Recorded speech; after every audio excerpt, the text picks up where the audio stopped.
नमस्ते दोस्तों। इस वीडियो में हम देखने वाले जब अमेरिका जैसे कंट्री ने हमारे देश की इंसल्ट करते हुए हमें सुपर कंप्यूटर देने से मना कर दिया और हमारे पूरे देश का अपमान कर दिया, लेकिन हमारे साइंटिस्ट ने किसी के भी आगे ना झुकते हुए कुछ ही सालों में सुपर कंप्यूटर बना के दिखाया और पूरे दुनिया को अपने देश की ताकत दिखा दी। दोस्तों, इसके अलावा हम इस वीडियो में हमारे सुपर कंप्यूटर्स और उनके स्पेसिफिकेशंस के बारे में भी देखेंगे।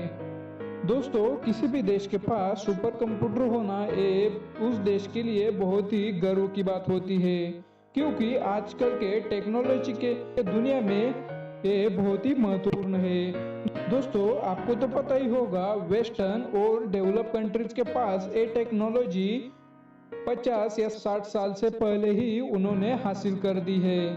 दोस्तों, हमारे जैसे बड़ी कंट्री को ऐसे टेक्नोलॉजी की बहुत ही जरूरत पड़ती है। इसी जरूरत को पूरे करने के लिए हमारे देश ने 1985 में अमेरिका को सुपर कंप्यूटर देने की मांग की। हमारे उस वक्त के प्राइम मिनिस्टर राजीव गांधी जी ने पर्सनली अमेरिका के प्रेसिडेंट रोनाल्ड रेगन इनसे रिक्वेस्ट कर दी, लेकिन उसके बाद भी अमेरिका ने हमें सुपर कंप्यूटर देने से मना कर दिया और इसके कारण हमारे जैसे बड़े कंट्री को भी ऐसे टेक्नोलॉजी ना देना ये हमारे कंट्री के लिए एक बहुत ही इंसल्ट फील था।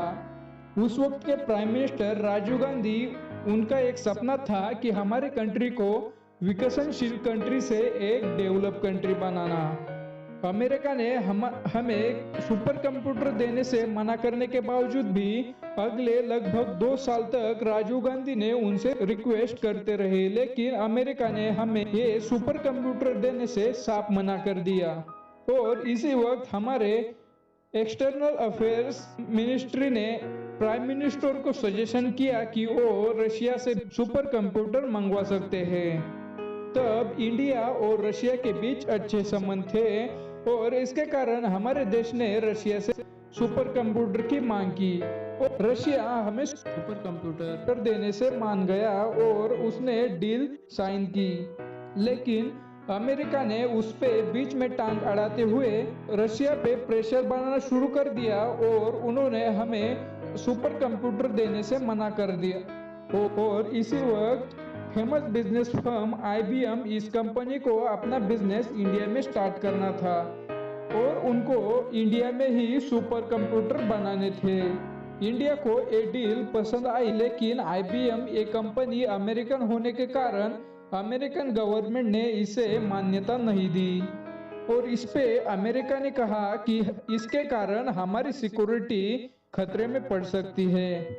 लेकिन अमेरिका का ये स्टेटमेंट पूरी तरह से झूठा था, क्योंकि इससे पहले ही इंडिया ने एक क्लियर कर दिया था कि सुपर कंप्यूटर का इस्तेमाल सिर्फ वेदर फोरकास्टिंग और ऐसे ही कुछ चीजों के लिए किया जाएगा। हमारे प्राइम मिनिस्टर राजीव गांधी इसके कारण बहुत ही हताश हो चुके थे और इसी दरमियान CSIR, council of scientific and industrial research, इसकी एक मीटिंग हो गई और उसमें राजीव गांधी को भी बुलाया गया और हमारे साइंटिस्ट ने राजीव गांधी को ये बता दिया कि हम भी हमारे खुद के दम पे ऐसा सुपर कंप्यूटर बना सकते हैं। इसके बाद राजीव गांधी ने हमारे साइंटिस्ट को सुपर कंप्यूटर बनाने के लिए मान्यता दे दी, लेकिन राजीव गांधी को हमारे साइंटिस्ट पे पूरा विश्वास नहीं था।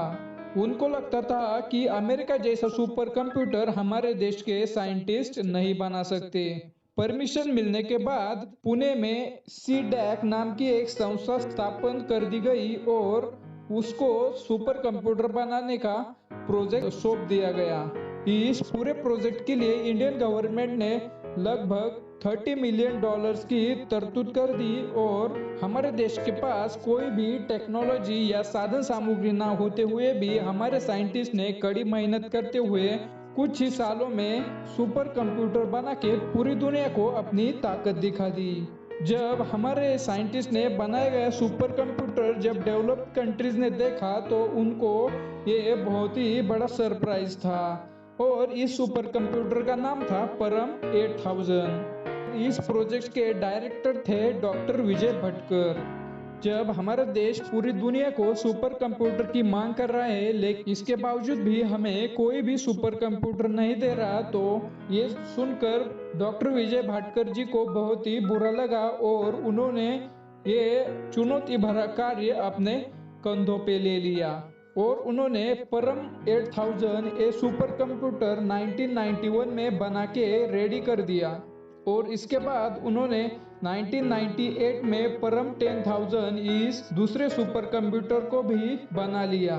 और दोस्तों, हमारे सुपर कंप्यूटर के इस सीरीज की वैशिष्ट्यों की बात की जाए तो परम सीरीज ये पूरी तरह से मेड इन इंडिया है और इस सीरीज के तहत 2008 तक 52 परम सुपर कंप्यूटर्स बना लिए गए और उनको डिप्लॉय किया गया, जिनमें से 8 supercomputer Russia, Singapore, Germany और कनाडा इन देशों को दे दिए गए। इसके साथ ही Tanzania, Armenia, Saudi Arabia, Ghana, Myanmar, Nepal, Kazakhstan, Uzbekistan, Vietnam इन देशों को भी सुपर कंप्यूटर्स इंडिया अब सप्लाई कर रहा है।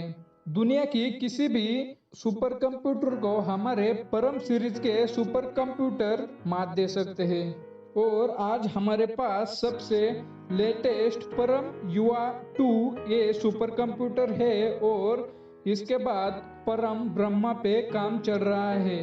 तो दोस्तों, आपको ये वीडियो अच्छी लगी हो तो इस वीडियो को लाइक कीजिए, शेयर कीजिए और हमारे चैनल को सब्सक्राइब करना ना भूलें।